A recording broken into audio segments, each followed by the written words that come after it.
नमस्कार, the beginning culture में आपका स्वागत है। आज हम आपको पुरापाषाण, मध्यपाषाण और नवपाषाण काल के विषय में बताएंगे। ये बहुत ही दिलचस्प बात है जिसे हम बचपन से याद करते आ रहे हैं। भारतीय विद्वान कहते हैं कि लगभग 5 लाख वर्ष ईसा पूर्व के इस देश के आसपास मानव का निवास स्थान बना। इस युग के लोग अपनी सभी आवश्यकताओं को केवल पाषाण यानी कि पत्थर के साम्राज्य की सहायता से ही पूरा करते थे, इसलिए इस युग को पाषाण युग कहते हैं। अब तक जो भी प्रमाण प्राप्त हुए हैं उनका आधार 5 लाख ईसा पूर्व से 2500 ईस्वी तक के काल को भारतीय मानव की प्रगति का प्रगतिशील युग माना जाता है। इस पाषाण काल को विद्वानों ने 3 निम्नवत मूर्तियों में बांट दिया है। दीक्षा में माना जाता है कि पृथ्वी ईश्वर द्वारा बनाई गई है और इब्राहिम ने इस धारणा को बदल दिया। पहले मानव बंदर की तरह झुककर हाथ और पैर दोनों सेवाएं थी। बाद में उन्होंने सीधे तौर पर चलना शुरू किया। दोनों हाथों के फ्री हो जाने से वह कई काम करने लगा। बाद में तो मनोविज्ञान से मनोविज्ञान का काम करने लगा और आज विज्ञान हमारे सामने है। जिस समय सांकेतिक मानव पत्थर का प्रयोग किया गया था उस समय को पुरातत्व रसायन ने पुरापाषाण काल का नाम दिया है। यह शब्द प्राचीन और पाषाण से बना हुआ है। ये वो काल था जब मनुष्य ने पत्थरों का सबसे अधिक प्रयोग किया। पुरातत्वविद के अनुसार पुरापाषाण काल की अवधि 20 लाख वर्ष पूर्व से 12,000 वर्ष पूर्व तक है। इस युग को 3 शिलालेखों में विभाजित किया गया: प्रारंभिक, मध्य और उत्तर पाषाण युग। माना जाता है कि मनुष्य इस युग में सबसे अधिक दिनों तक रहता है। इस युग में मानव खेती नहीं करता था बल्कि पौधों का प्रयोग करता था। इस युग में लोग गुफाओं में रहते थे। इस युग में सबसे महत्वपूर्ण काम जो मानव ने लिखा था वह आग को जलाना था। आग का उपयोग विभिन्न कार्यों के लिए होने लगा। दक्षिण भारत में कुरनूल की गुफाओं में इस युग की चट्टानों के अवशेष प्राप्त हुए हैं। पुरातत्व के खिलाड़ी ने पुणे नासिक क्षेत्र, कर्नाटक के हुसगी क्षेत्र, आंध्र प्रदेश के कर्नूल क्षेत्र में इस युग के स्थानों की खोज की। इन क्षेत्रों में कई नदियाँ जैसे ताप्ती, गोदावरी, कृष्णा, भीम, वर्धा आदि। इन खोखे में कोयले के पत्थर से बने अनेक पुरापाषाण उपकरण मिलते हैं। नदियों के कारण इन स्थानों पर जलवायु स्थित है। यहाँ गैंडा और जंगली बैल के कई कंकाल मिलते हैं। ऐसा अनुमान लगाया गया है कि इन क्षेत्रों में इस युग में आज की तुलना में अधिक वर्षा होगी। ऐसा अनुमान इस आधार पर लगाया गया है कि गैंडा और वाइल्ड बैल प्लेस वेल में रहना पसंद करते हैं। अनुमान है कि इस युग का अंत घटित होते में हुआ है। इन आंकड़ों में धीरे धीरे बढ़ोतरी हुई है। इस युग का मानव चित्रकार इसका प्रमाण उन गुफाओं से प्राप्त करता है जहां वो रहता था। आगे बात करते हैं मध्यपाषाण युग के बारे में। पुरापाषाण काल लगभग 1 लाख वर्ष तक रह गया। इसके बाद मध्यपाषाण या मेसोलिथिक युग आया।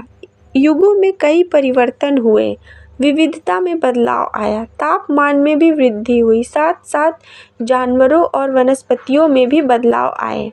इस युग को मध्यपाषाण युग इसलिए कहा जाता है क्योंकि यह युग पुरापाषाण युग और नवपाषाण युग के बीच का काल है। भारत में इस युग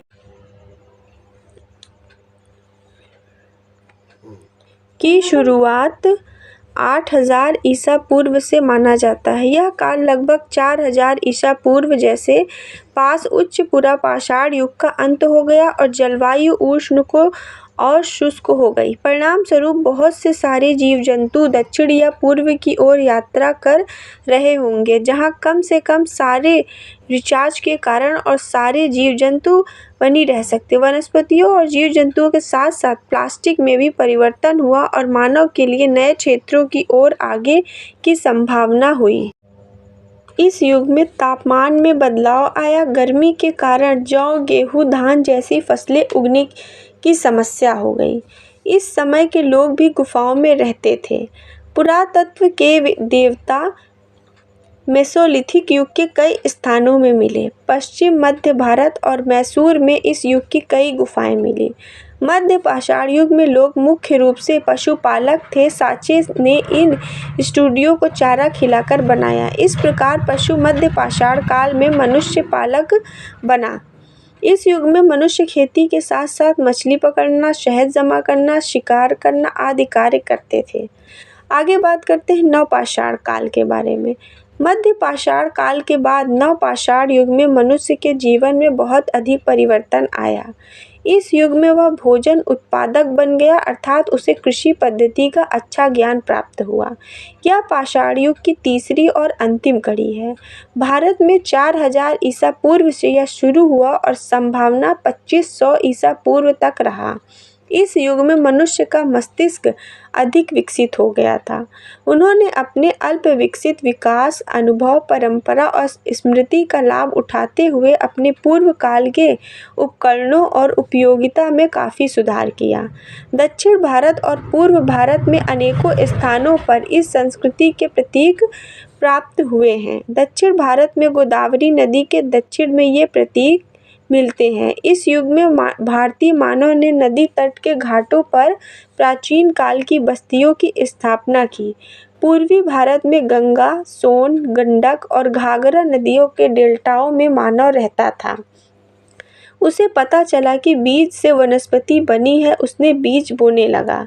बीज हड्डी के साथ साथ उसने सींचना भी सीख लिया। उसने अनाज के बर्तनों की कटाई करके अपने भंडार बनाना सीखा। नवपाषाण काल में मनुष्य किसान और पशुपालक दोनों थे। इस युग में कई जगहों पर अनाज के दाने मिलते हैं। इन दानों से पता चलता है कि उस समय कई फसलें उगी थीं। उत्तर पश्चिम में मेहरगढ़, गुफाकाल और बुर्ज़होम, होल्डी हवा और महागढ़, हल्लूर और पय्यमपल्ली गेहूँ, जौ, चावल, ज्वार, बाजरा, दलहन, काला चना और हरा चना जैसे फसलें बोने का प्रमाण भी मिलता है। इस युग में मानव कृषि कार्यों के कारण एक स्थान पर इलेक्ट्रॉनिक्स के रूप में रहने की व्यवस्था शुरू हुई। कहीं कहीं झोपड़ियाँ और घर के कारखाने मिलते हैं। नवपाषाण युग में सैनिक और पशुपालक एक स्थान पर छोटी छोटी बस्तियां बनी रहती थीं। इस प्रकार हमने इस वीडियो के माध्यम से पुरापाषाण, मध्य पाषाण और नवपाषाण काल के बारे में जानकारी ली। वीडियो अच्छी लगी हो तो लाइक और सब्सक्राइब करें। धन्यवाद।